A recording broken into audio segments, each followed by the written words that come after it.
Welcome, ladies and gentlemen. My name is Jan Zopf. I'm the head of media at the World Economic Forum.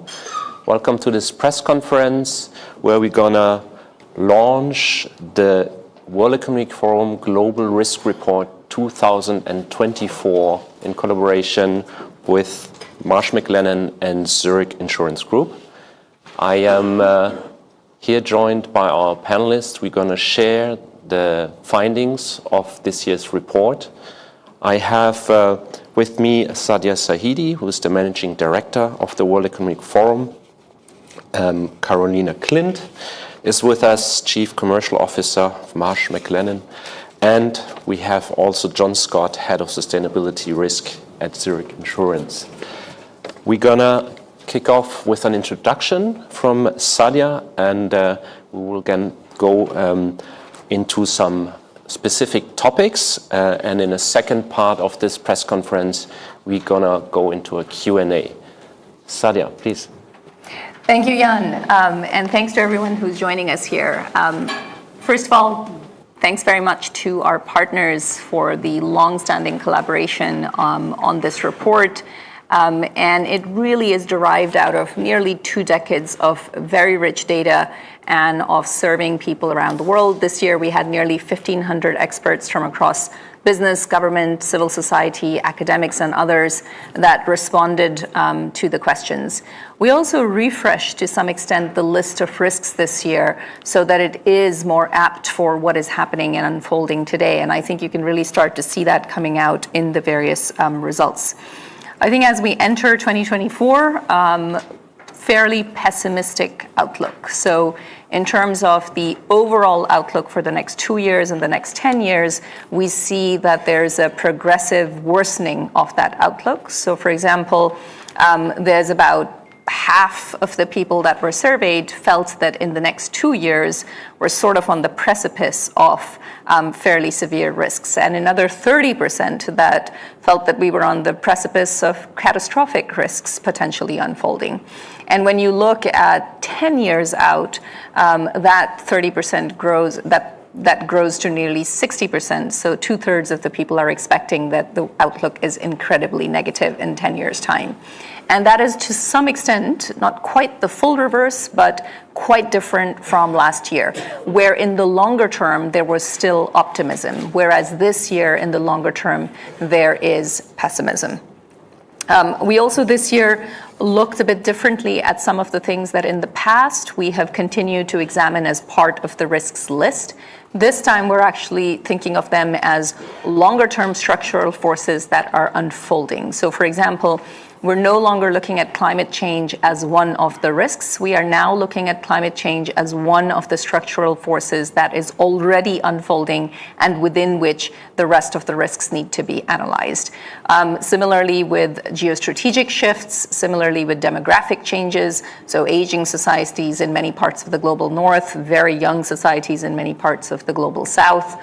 So those are and of course, technological acceleration. So we see all of that as part of the background and then look at more specific risks. So within that list of more specific risks, we have in the 2-year time frame, mis and disinformation as the number one risk, followed by extreme weather, followed by societal polarization, interstate armed conflict. That's the top 5 in the 2-year outlook.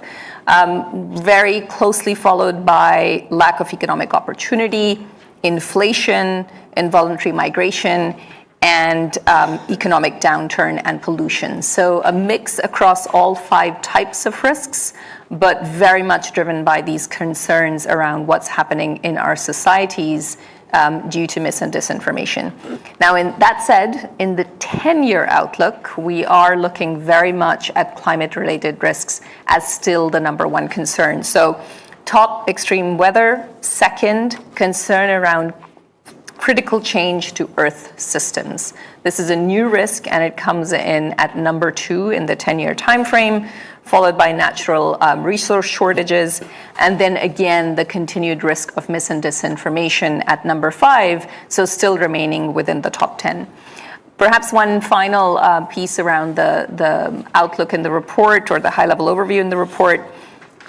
Risks like the adverse impact of artificial intelligence are fairly low down in the 2-year outlook. So that's where we're seeing that as number 29 out of the 34 risks in the 2-year outlook, but it jumps up to number 6 in 10 years' time. So deep concern around the short-term crises that are absorbing leadership today, simply not leading to the kind of planning that can deal with some of these longer-term risks, and things like artificial intelligence or the adverse impact of artificial intelligence jumping up into the top 10. I'll pause there and happy to share more later.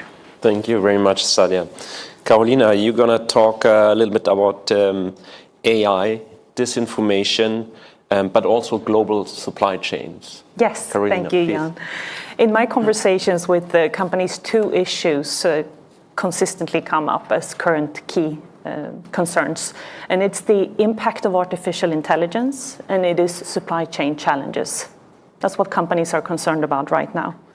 And these are also notable risks highlighted in this year's Global Risks Report. AI-generated misinformation, cyber attacks, and cyber insecurity have emerged as top risks across all time horizons. And it's about time, if I may say so, because these risks have not been prominently featured in past years, which I think is surprising given our dependency on technology, but also the acceleration of digitization following the pandemic.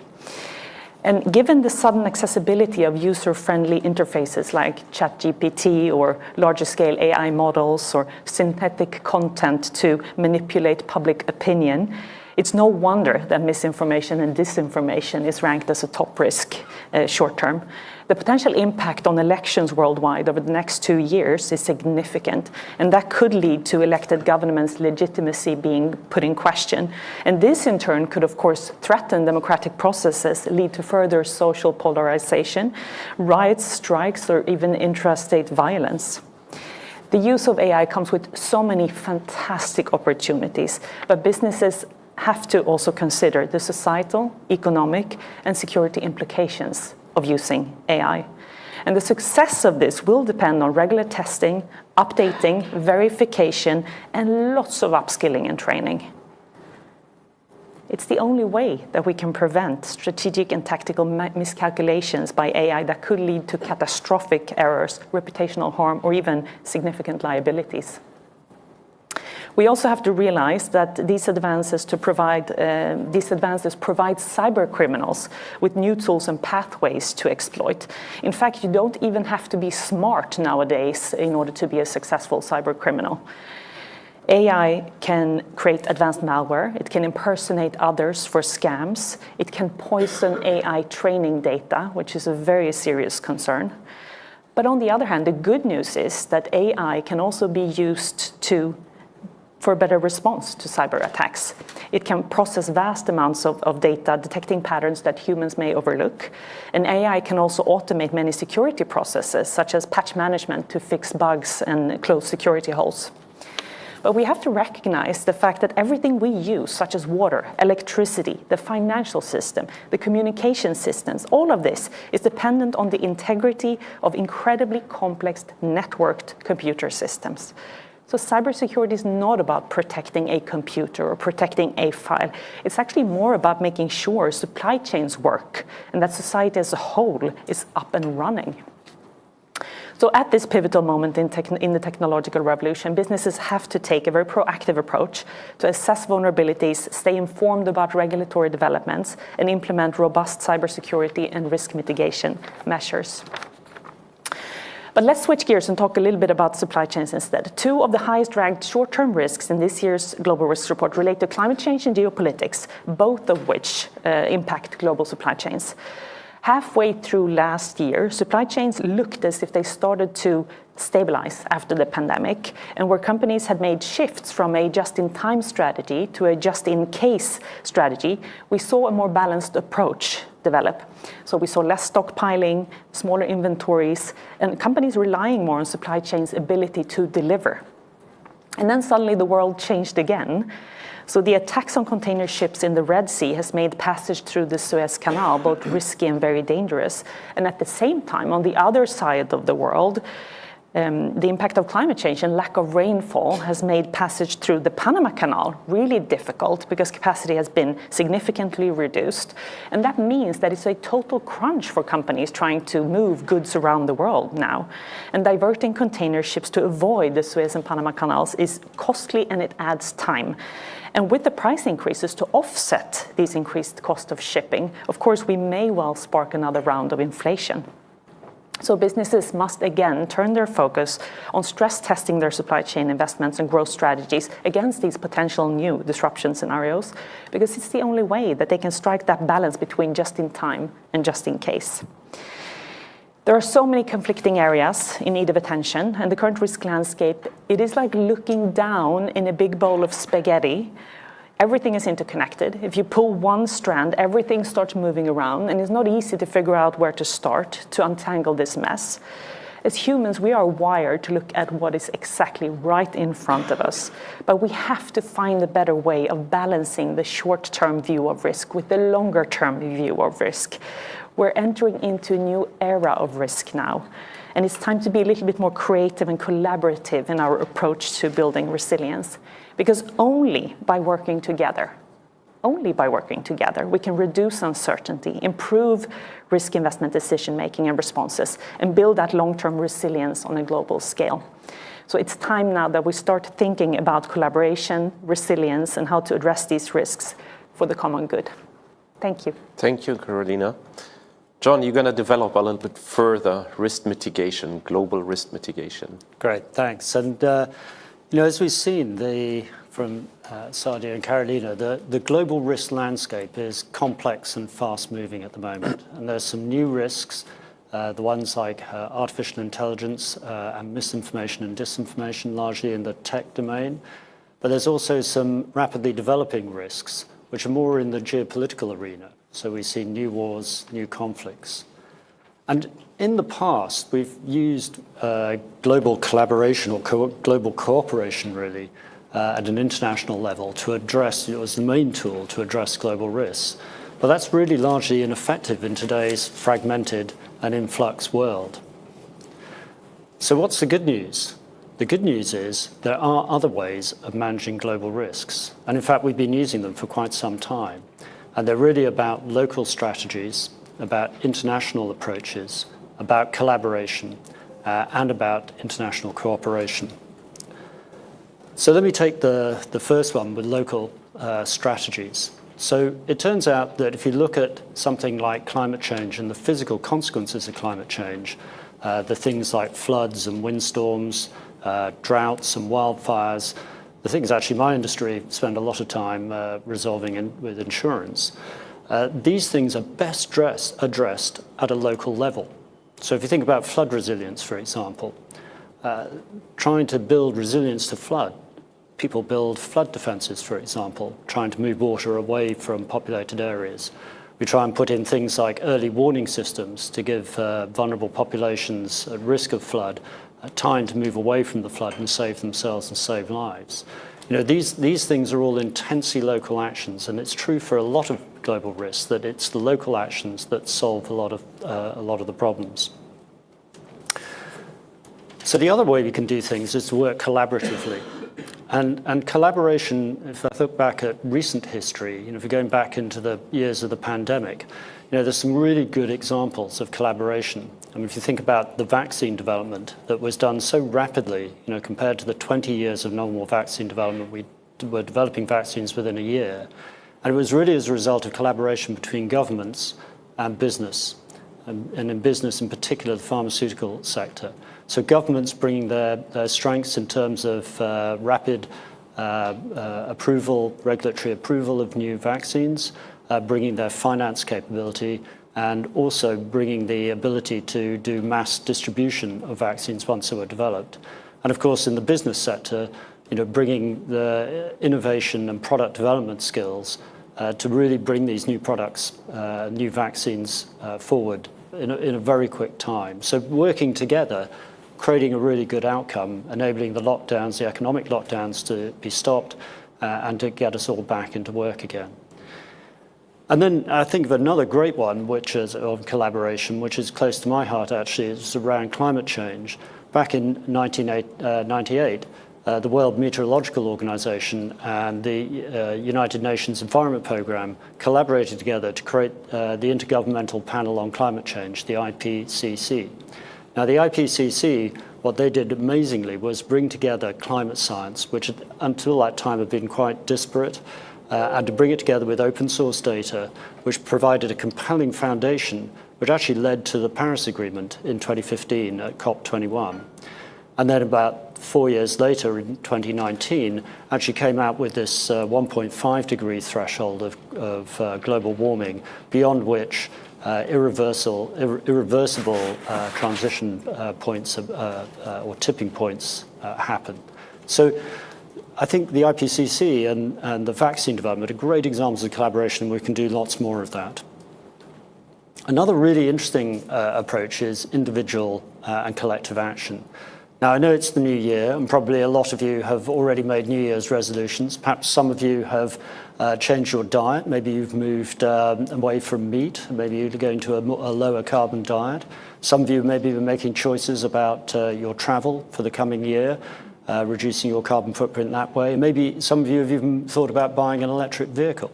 You know, all of these individually are just drops in the ocean, but with critical mass, this really starts moving the needle in terms of decarbonisation. So consumer behaviour, a very interesting risk mitigation. And of course, it's not just about consumers. Individual action can be in businesses as well. So individual companies taking a different approach to their supply chains, taking into account human rights issues, for example, can have a significant impact on reducing child labour and forced labour and removing those things from the world. So I just want to go back to cross-border cooperation and international cooperation. And we've just had the COP28 meeting at the end of last year. And for the first time, the final text agreement of the meeting mentioned a transition away from fossil fuel use. I think that's a really good thing. And in fact, that's echoed by Fatih Birol, the CEO of the International Energy Agency, who said, look, this is good, but actually not good enough. And in fact, that's right. We need to do a lot more in terms of widening and deepening and speeding up emissions reductions around the world. So my conclusion with all of this is that whilst there are many different approaches to managing risk, there's no one silver bullet. And in fact, what we need to do is pull together all these different approaches, whether they're local strategies, whether it's about collaboration, whether it's about international cooperation, or whether it's about individual and collective action. But if we do all of that, we can move the needle. And I think really the good news is that there really is, in this fractured and fast-moving global risk landscape that we can see, there is opportunity to address these risks for all of us. But the fact is we're all going to have to take these actions. Thank you, John. Before we jump into questions, Sadia, anything you would like to add? Yeah, maybe one other element that we're looking at in both timeframes is what does that mean for the economic outlook and for the economic risks? And on the one hand, in the short term, in the last few months, it appears that we're headed towards a softer landing. It's also very clear that quite a lot of the risks that started emerging over the last year around the economy were fairly swiftly handled and so didn't turn into anything with very severe consequences. So there is a positive trajectory. At the same time, because of some of the geopolitical aspects, because of cybersecurity risks and others, it's very possible that there's an additional shock or a high risk of miscalculation. Loosening policy too soon or too fast. So there's that particular aspect that we're still watching and looking through for the next 2 years. Inflation continues to be a top 10 risk for the next 2 years. In the longer term, though, what we're looking at is the divergence between developed and developing economies. as well as between those that are on a lower income trajectory and those that are on a higher income trajectory within different societies, and what that means for sort of the social contract within countries over the longer term, especially if people cannot count anymore on the next generation doing better than what they are currently doing. So that's two key elements we're looking at.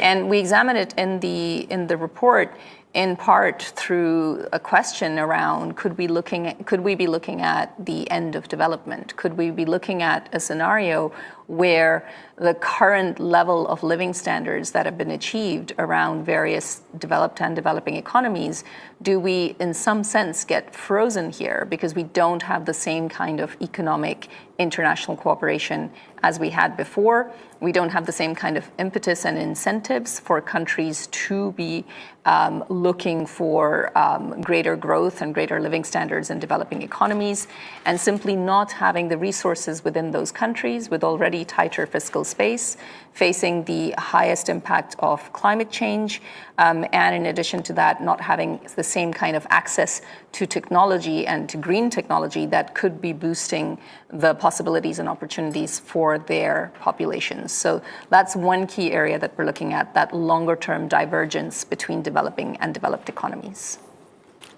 Thank you very much, Tadia.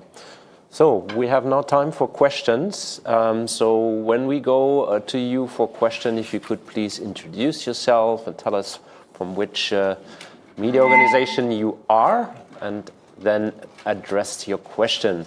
So we start maybe from the back here. Hello, Larry Elliott of The Guardian. Two questions. One, given that the soft landing scenario looks a bit more likely than it did a year ago, what do you account for the changing mood from optimism to pessimism over the last 12 months? Seems a bit strange in that context. And the second question is how severe is the risk of elections this year? We've got crucial elections coming up in the UK, India.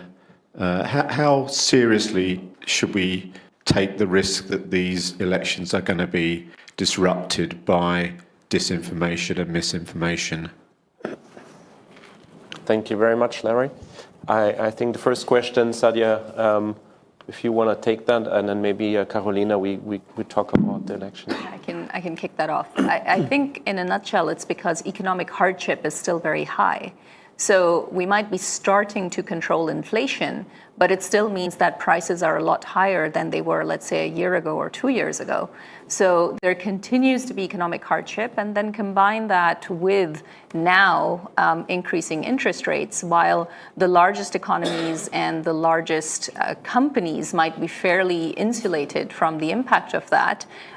Smaller businesses are not, mortgages are not. And so we're starting to feel that bite. And I think that economic hardship is contributing to that gloomier outlook. It's not the only reason by any means, but I think that's one of the reasons that you have that gloomier outlook.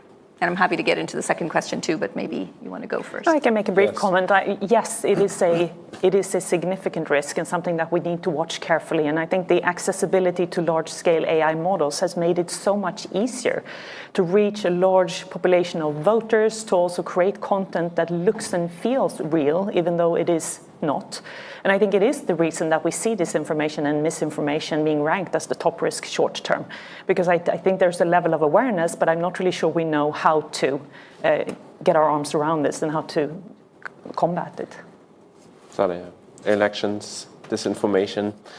Yeah, so I think the results speak for themselves. People are deeply concerned. It's the first time we've had that risk explicitly spelled out in the report, and it has jumped to number 1 in the 2-year time frame. And it's number 2 in the 2024 time frame. And in the next 2 years, because such a large part of the world is going to be voting, whether it's national elections, local elections, it is a risk that has to be taken seriously. And because the speed with which some of that synthetic content can be created, and the fact that it is not tagged or watermarked in many parts of the world, and combine that with the fact that most people are not educated at present as to the risks of some of that synthetically generated mis and disinformation. Together, that's a very potent mix. And throw that on top of a situation where there are already a lot of economic grievances and other things, you're looking at a very difficult combination going into elections. Thank you. We had a question here in the middle. Okay, we come to you right after. Sorry, yes. Hello. Please. Thanks for allowing me to ask a question. Can I just ask a bit more? Sorry, it's John Paul Ford-Rojas from the Daily Mail. Can I just ask a bit more about the quite apocalyptic scenario you mentioned earlier about the risks of AI-driven misinformation potentially causing riots, strikes, and even violence? Can you just unpack a bit about what you mean by that in terms of how that unfolds? Are we talking about things like deep fake videos that show a candidate doing something that they didn't really do, and that presumably causing an election result, a closer election result, to go one way rather than the other, and then how you think that might end up resulting in legitimacy being questioned? If you could sort of expand on what you mean by that, please. Carolina was Yes, part of sure. your... I think you can imagine a whole plethora of scenarios, and I think you're on the right track. I mean, it could be video content, podcast material, it could be anything that you could possibly imagine. And to Sadia's point, putting that on top of already some years of economic hardship, the fact that the pandemic actually redraws so many of our institutional, the way we think about things, healthcare, workforce planning, everything is changing, and now there's another wave of changes coming on top of that, economic hardship and maybe some limited progress being made in a way that when a government is elected and you have that situation where you can start questioning, you have societal polarization really being exacerbated by that, which will create polarization, and it will create a dynamic that is not necessarily prone for peace. And collaboration. It is a very dangerous mix. And maybe just adding one additional sentence to that, and also then how do, for example, governments react? What is the space for them to act on? You want to protect free speech in many parts of the world. On the other hand, there's also those governments that perhaps could overcorrect and could be seen as being repressive or could actually be using that in that way. So there's also a concern around what happens next and how is it that authorities and others react to some of those risks of mis and disinformation. Okay, next question. Can you come here, please, in the middle, on this side? No, one below, and then we come to the next gentleman. Thank you. Hi, I'm Laurie Gehring from the Thomson Reuters Foundation. I was curious to ask John about, he's pointed to how collaboration can help us on climate change, which is something that I work on. But we have now had a situation where we've had the Paris Agreement, we've had this agreement to walk away from fossil fuels, but we've seen immediately in the wake of that a whole round of oil and gas auctions around the world. And it's clear that whatever cooperation we're having is way behind the speed of the risks. So how do you see real collaboration that keeps up with the pace of the risks happening, given everything else that we're talking about here on climate change? And I wanted to ask as well, both Carolina and Sadia, this is a poll of some of the most powerful and smart people in the world, right? And yet, they're the ones with their hands on the reins of power, and they still feel that we are going down a very, very bad path in the long term. How do you turn that around? And why is that turnaround not happening, given that we recognize this problem? So let me start off on that one. So I think it's just a reality that the world just doesn't get organized by international cooperation anymore. You know, it's fragmented, it's in flux. But for a long time, and if you go back to the Paris Agreement wasn't a global agreement as such. It was essentially the G20 nations saying, look, we'll determine our own reduction approaches. And that's what it is. And I think when we have these texts from the COP process, they're important because they send strong signals. And there are actions that have come out of it, especially in terms of financing or funding the transition, and now more prominently adaptation to climate change. So the two kind of go hand in hand. But I think the reality is that these actions have to happen in individual countries and locally. You know, as I talked about in my intervention earlier, it's not just all about global cooperation and agreements. It's got to disintegrate into work. You know, something actually has to be done locally. If you look around your own communities, you know, what's happening? You know, how resilient are you to the physical consequences of climate risk? Are you still in a flood-prone area, or is your local authority helping to move the floodwaters somewhere else? And then, you know, what's happening with, you know, you see more solar panels on the roof. You know, are you doing that as part of, you know, we talked about the cost of living crisis. You know, most people's electricity bills are so high that they're desperate to find some way of getting off the grid or removing themselves from the cost of purchasing electricity.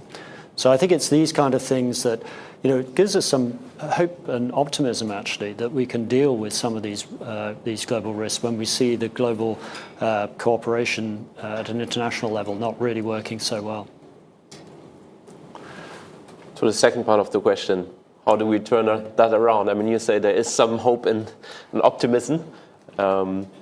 Maybe something around just the starting premise of your question.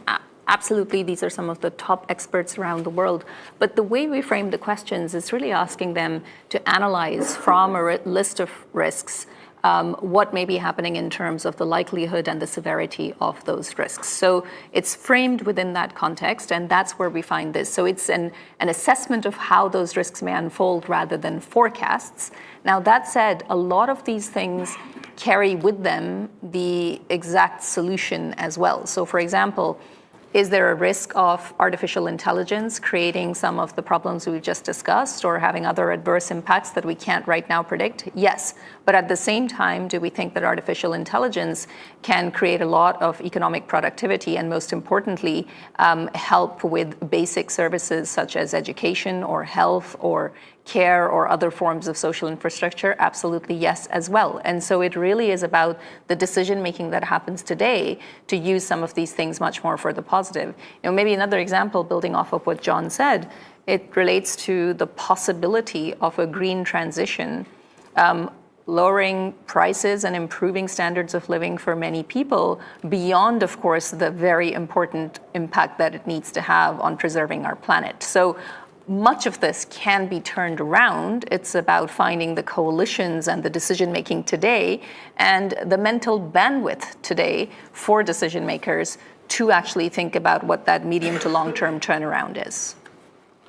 Carolina, anything to add? Yes, I think the last year's polycrisis mode, where governments and businesses were really forced to focus on managing the crisis right in front of them, of course, prevented that long-term horizon, really thinking about the systemic risks, the big picture, where we really need to come together as a society to address these risks. And I think, for me, looking at the results of this year's survey and seeing some of those risks really rise in rankings in the short term is actually quite helpful, because now we are looking at environmental risks, we're looking at those cyber threats also in the short term, and then it will be easier to force conversations that are so needed in terms of how do we address this, because both with cyber, with AI, misinformation, disinformation, climate change, extreme weather events, all the environmental risks, not one stakeholder group can solve for this alone. The only way that we are going to be able to address this is by coming together and collaborating.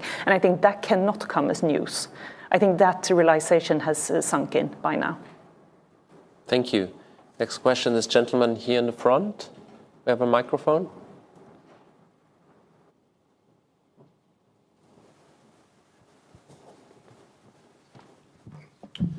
Yes, good morning. Bill Goodwin, Computer Weekly. Two questions. The first is on disinformation and misinformation. Could you elaborate on where you see those disinformation threats coming from? Are you talking about hostile nation states like Russia interfering with Western elections? And could you elaborate on that? And secondly, as we become more dependent on AI, we've seen with recent events the impact that relying on computer systems can have on people. What are the longer-term risks of becoming more reliant on AI? I can start? Yes. Sure. Please. So I think it's a mix. I think you can see international and domestic actors looking to interfere and leverage AI to produce content that will sway public opinion and interfere with the election results. So I think you can see it probably coming from both nation states, but also internally and domestically. And the second question, there are, again, I do want us to focus on the opportunities with AI, because it is really amazing when you start looking at it, the progress that we can make and how we can utilize it for good. But I also think it's critical that we also understand that it will increase the pace of everything. We've already had a situation in the past number of years where cyber criminals had made developments really faster than our ability to imagine and come up with resolutions for how to fight back. And with AI, that is multiplying. I was looking at the Bangladeshi central bank heist that took place in 2016. I don't know if you remember that, but cyber criminals walked away with $81 million. They sent out 36 phishing emails to employees at the beginning of 2015. 3 were clicked upon and they got into the system. It took them a year to map out the security, get past the network, how it was wired, to figure out how to do that. It took them a year. So in 2016, they managed to conduct the attack. Had that been powered by AI, it would have taken 2 days. But on the other hand, the same is true for the response. It took months and months to try and backtrack and figure out what had happened and how to stop it. With AI, it could have taken a couple of days. So again, we can use it for good, but it can also be used to really disrupt and put stress on our systems. To your point, we are so dependent on technology. We are, all of us, completely rely on technology today. So it will, and it can, and it will impact the way we can access the things that we need, for sure.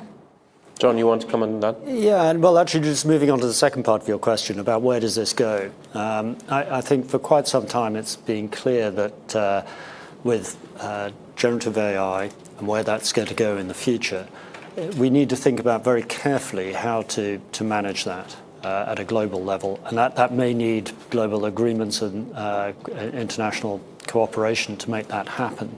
But things like Sadia talked about, watermarking content, so that when you read something, you know that it's been generated artificially. That kind of thing would be really useful. And I think in the longer term, technology, and it's not just information technology, but it's biotechnology and so on, all tremendously positive potentially, but have dystopian consequences as well.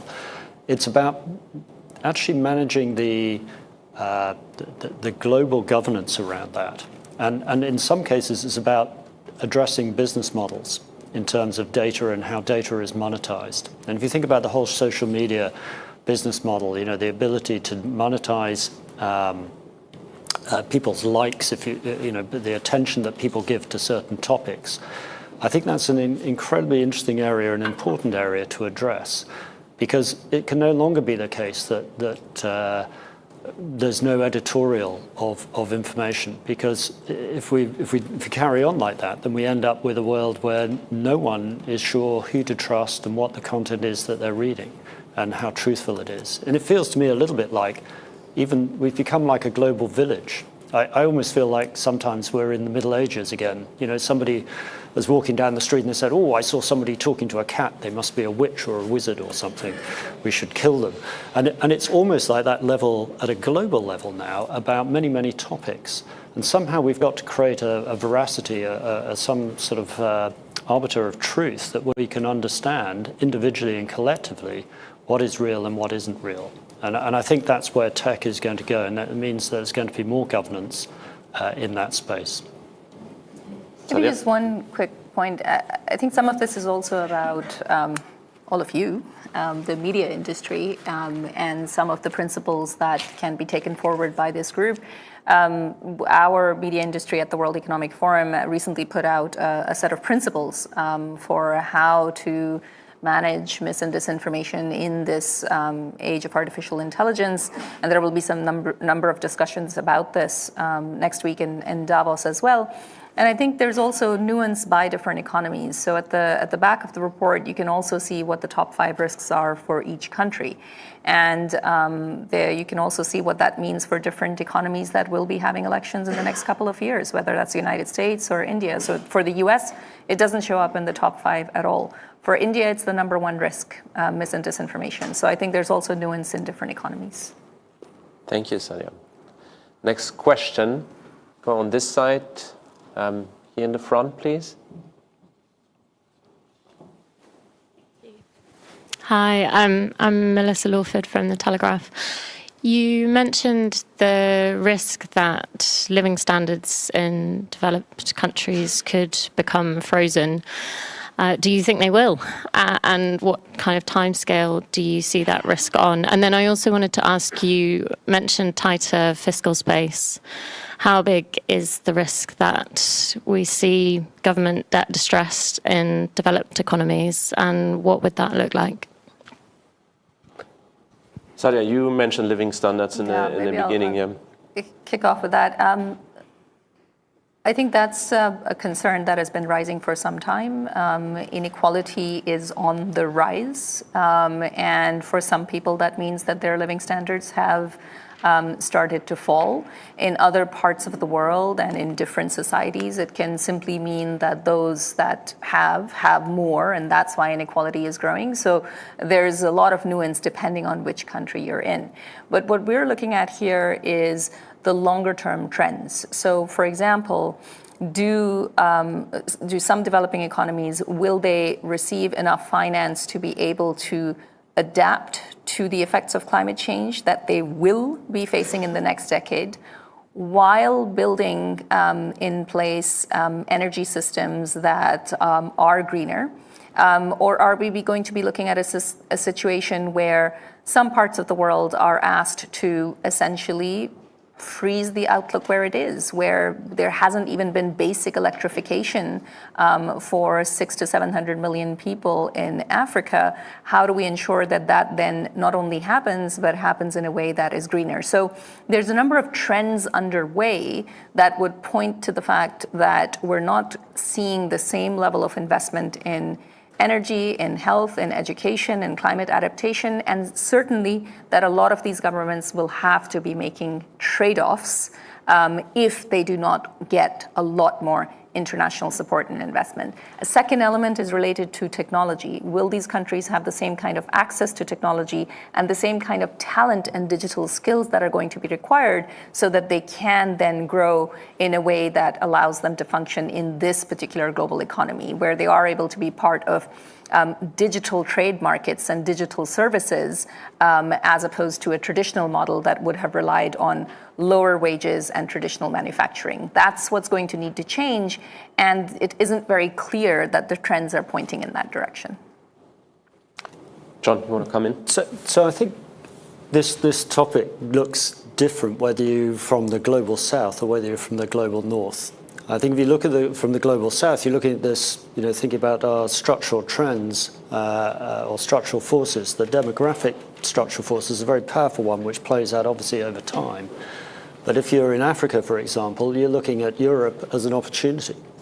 And I know that's uncomfortable for a lot of people because it raises big questions about migration, which is top of the list of many politicians and electorates' concerns coming up in this election year.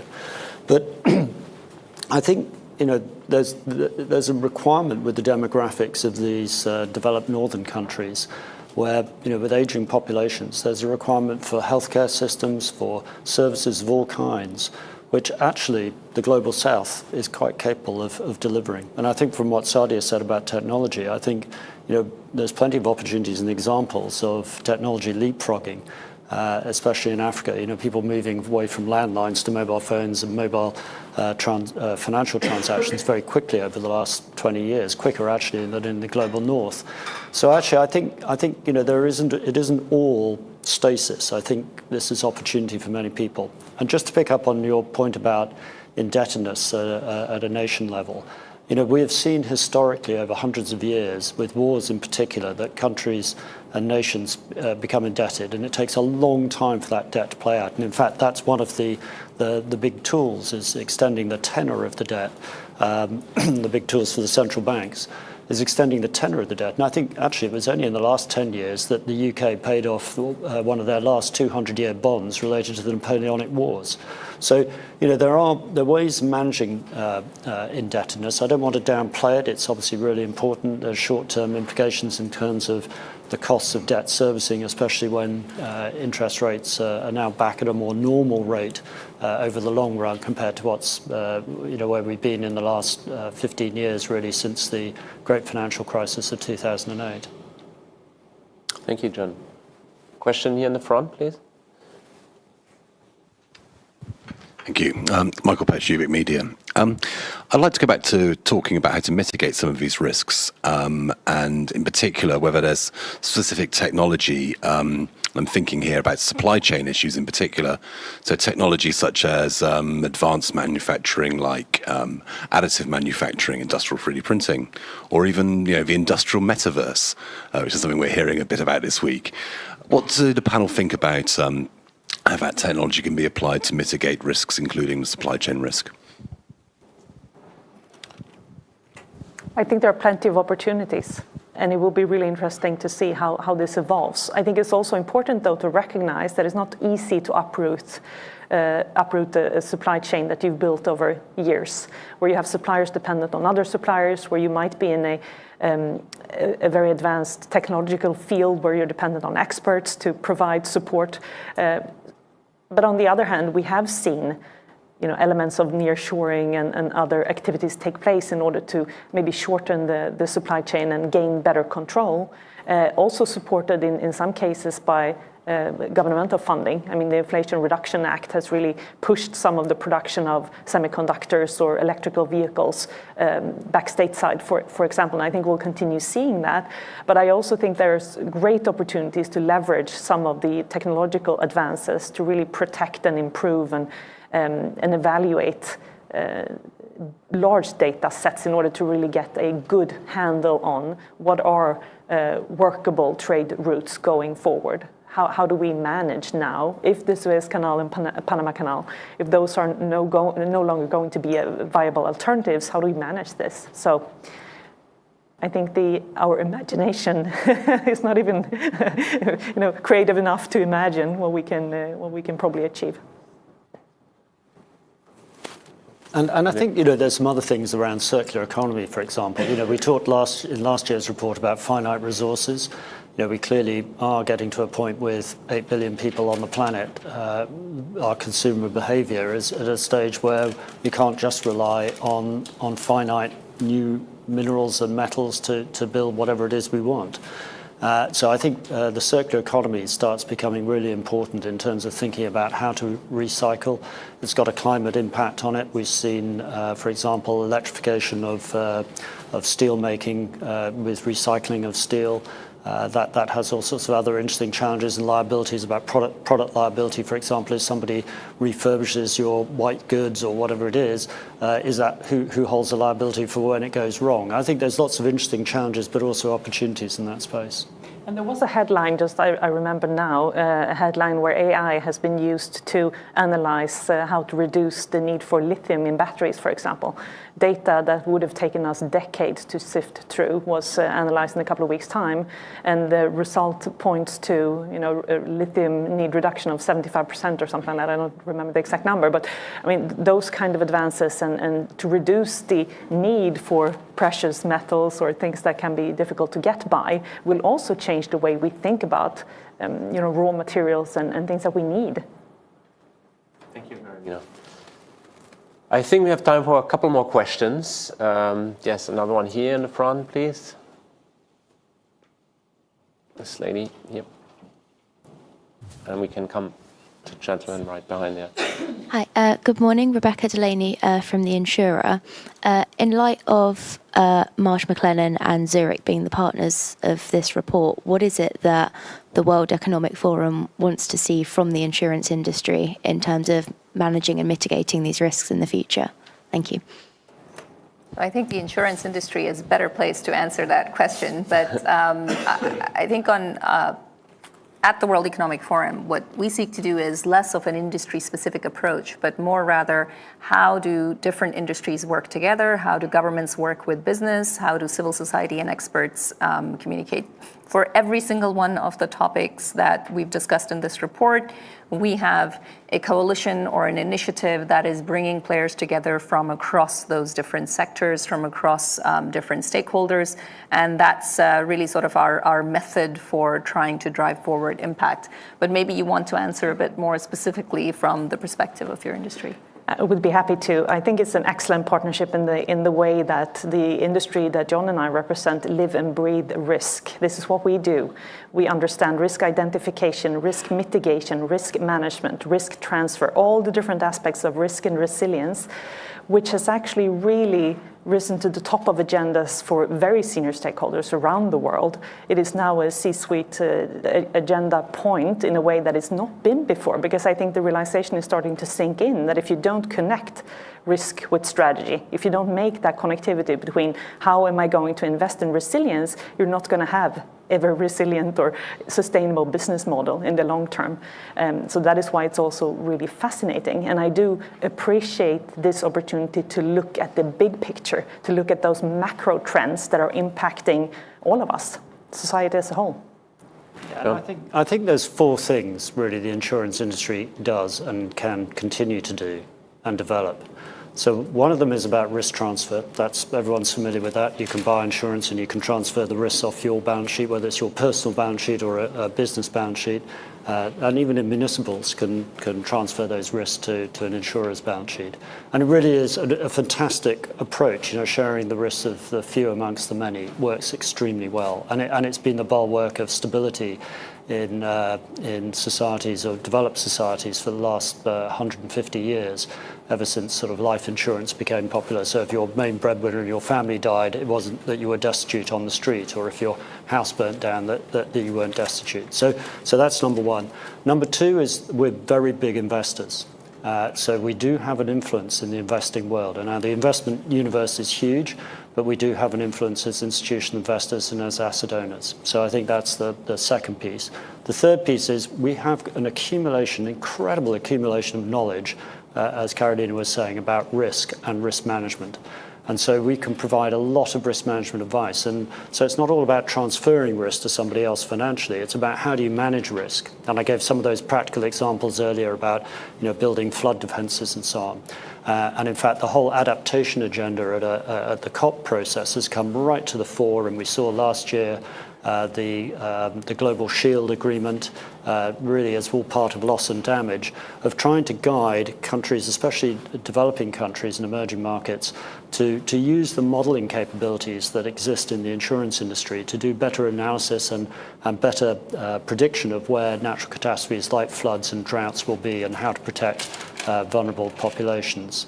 And then the very last thing is we're a significant enough population, and through our collaboration and partnerships with the World Economic Forum, we do have an opportunity to influence policy with both business and political decision makers. And I think that's really, really helpful. And we're beginning to see more, as Carolina was saying, that these leaders, both business and political leaders, are coming to the insurance industry asking for risk management advice. Thank you, John. I think we have last question, so a gentleman right behind. Yes, here.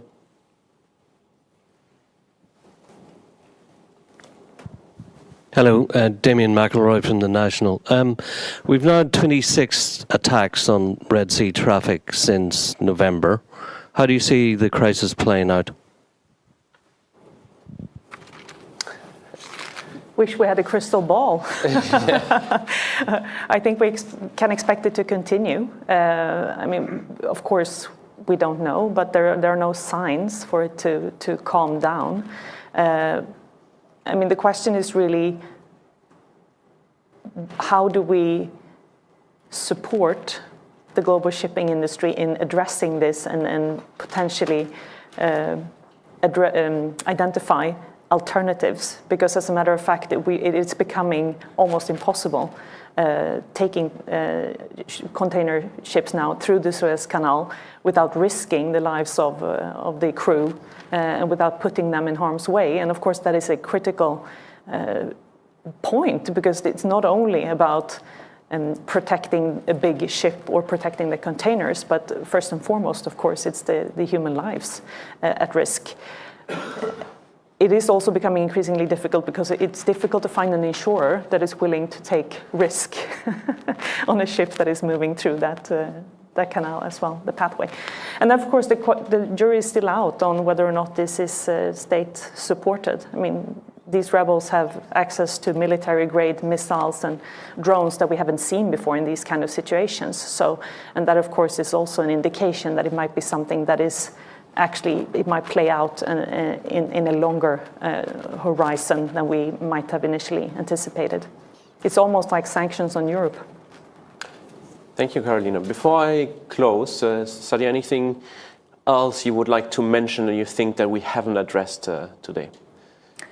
Yeah, I think one, please take a look at the report and especially some of the under the radar risks. I think what we try to do is get some of the experts to analyze for us what they think will be the most complex risks for the world, the most severe risks for the world. But there are risks towards the bottom of the rankings that are also incredibly important. And we actually tried to analyze one of those under the radar risks this year in the longer term outlook. Could we be looking at a situation where that toxic mix of the rise of negative artificial intelligence use combined with economic hardship, combined with the distress that comes from climate change, together, what does that lead to in terms of a rise of criminality? So those are the kinds of things we were also examining in the report. So please do take a look at that. And then I think the second point would just be that this is an outlook. Yes, it's a very gloomy outlook, but by no means is it a hard, fast, set prediction of the future.